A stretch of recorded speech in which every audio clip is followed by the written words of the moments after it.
update you. Hey, first of all, thanks for being here. I hope you've had a good time. We've certainly tried to expose you to a lot of areas of United, and I appreciate the fact that you chartered an airplane. That's really nice of you. I appreciate that.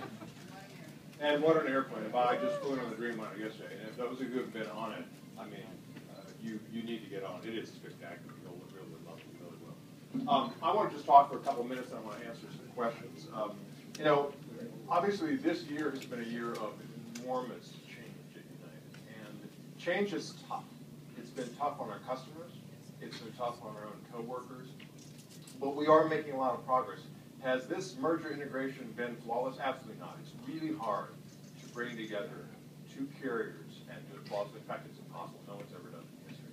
And this is also the biggest integration of carriers in history as well. And it has been tough, but we are making really good progress. And you're going to see a lot of things we've been talking about in the future. And you kind of have a fine line talking about the future far enough in advance to give your customers a vision of where you're going, and delivering what you're talking about doing. But in 2013, you're going to start seeing a lot of the product development we've been investing in, a lot of the technology we've been investing in, a lot of the aspects of customer service we've been investing in, rolling out. And I think 2012 has been a tough year for a lot of people, including United. But 2013, I think, will be a much better year.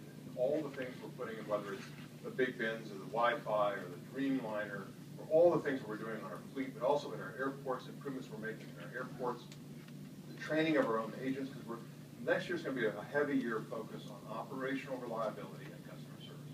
We're training 100% of our agents, 100% of our flight attendants worldwide on customer service, because we know that the experience of flight is what can differentiate us, along with, of course, our leading network. So there's a lot of really good things coming, but we spent this year integrating and making the investments we need to roll out for the customers in 2013 and beyond. And I think it's going to be a really, really good year. And very good for the customers and also good for our coworkers, because this summer we did not run a good operation. You may have noticed. And that's tough on everybody. And there are lots of reasons for that, but that is behind us, and that's part of the pain of the integration. But running a good operation, making sure that we are on time, making sure that you get there when you need to get there with your underwear, making sure you make your connections. And that makes it easier on you as customers, easier on our coworkers, and makes for a much more pleasant flight experience. Because we all know that you can be on a brand new airplane with the coolest stuff, and if that plane is late and you're not treated well by an agent or a flight attendant, that flight can be just absolutely miserable despite a fine product. Or you could even have an older piece of equipment, and if that flight's running on time and you're being treated well, you have a completely different flight experience. In fact, even on a late flight, if you're treated well, you can have a good flight experience. So we're going to be very heavily focused on delivering really good customer service, being operation reliable, and then we have, without question, the best network in the world. And it is a non-reproducible network. There is no airline that can reproduce our network. And that gives a lot of power for us in attracting and retaining business customers, but we need to do a good job every day to do that. And with that, I'm going to stop, and I'm going to start taking your questions. We've got some questions that, when we did the survey, we had a lot of frequently asked questions. I've got a clicker here somewhere, yes, I did it. And I'll go over them, and then when I'm done, I think I'll have some time for a few more questions. So why don't we start here? Now for something. I knew it.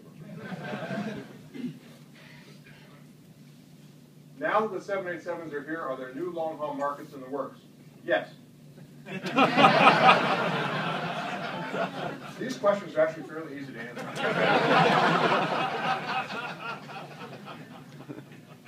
Look, the reality is, this is a really competitive business. And while I trust everybody in this room, if I told you the new markets we're going to, it's the 40 people each of you would tell that I couldn't trust. But the 787s are designed for really long-haul missions. And in fact, all of the features of the 787, whether it's the higher oxygen in the air or the higher humidity, the better air purification, the better lighting, all that, really makes the biggest effects for customers on the long-haul missions, not the way we're flying them currently domestically. Of course, they're fun to fly domestically, and it gives a great opportunity for people to experience the airplanes. but they're designed to go long haul. And if you think of the United Network, we ring the United States with powerful hubs, whether it's New York, or Washington Dulles, or Houston, or LA, or San Francisco, or Chicago. So these airplanes are designed to fly out of our global gateways, long-haul missions. So yes, you're going to see not only new routes, but you're going to see us use the airplanes seasonally as well, where there's lower demand. A 787 component is higher demand seasonally. A 777 component. There will be new routes. There'll be frequency changes. There's lots of things coming with 787. Recognize we only have 2 of them today, but we're going to end up with 50 of them, and potentially even more. So there are going to be a lot of interesting places you'll be able to fly. So you can fly us to over 370 destinations today as it is, but we'll be expanding that, and the 787 will help us do that with its fuel efficiency and its reliability. It's a terrific product. Very good for the customer and of course, terrific for United.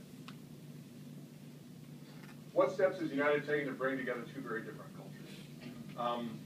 I'll tell you, one thing I have learned in this process is patience, because it takes a long time. And to bring together cultures, you can't